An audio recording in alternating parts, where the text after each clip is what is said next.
Изыԥхьараны иҟаз ажәахәқәа рацәамызт, аха урҭ рҵакы акыр иҵаулан. Аԥсны аҭоурых ашәышықәсқәа рзы атема дахцәажәеит академик апрофессор Олег Бӷажәба. Изаҳҭахузеи ҳара ҳҭоурых абас ахьӡын Аԥсны Ахада иҟны иаԥҵоу астратегиатә ҭҵаарақәа рцентр аиҳабы Олег Доминиа дыззааҭгылаз атема.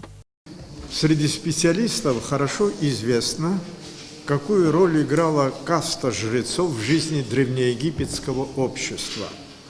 Она состояла не из служителей культа, как это может показаться на первый взгляд, а из мудрецов. Причем мудрецами считались тогда лишь те, которые хорошо знали исторические предания, могли на их основе анализировать и оценивать текущие социальные реалии и предсказывать возможные сценарии их развития. Такие прослойки, аккумулировавшие в себе интеллектуальный потенциал общества, существовали и во многих других странах, в том числе и в Абхазии.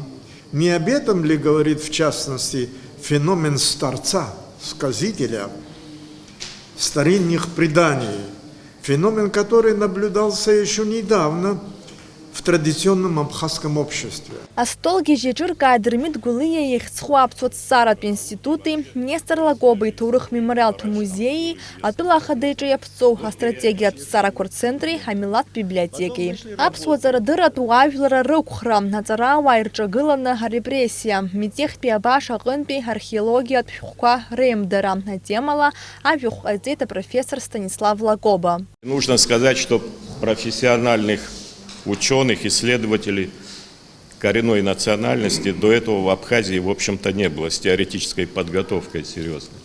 Впервые это началось вот в 1922 году, 26 июня, и первым председателем Абхазского научного общества был профессор Фальбор. Ну и проводились большие исследования, издавались бюллетень, известия, другие печатные материалы в 20-е годы. Они были очень широко известны.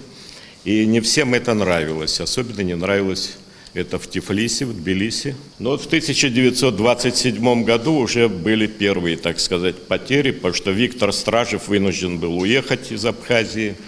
Вот. И в Тбилиси не нравилось, например, что здесь собралась такая интеллектуальная среда в Абхазии, которая во многом даже превосходила то, что происходило в Тифлисе в этот период. Ажәахә ҟаҵаҩцәа ирзыԥҵәаз жәа-минуҭк иҭагӡаны рзыӡырҩцәа ирзеиҭарҳәон ҳаинтересҵаз афактқәа. Налаџь Хинџьериаԥҳа, Руслан Орлов, Дэвид Анқәаб, Аԥсуа телехәаԥшра.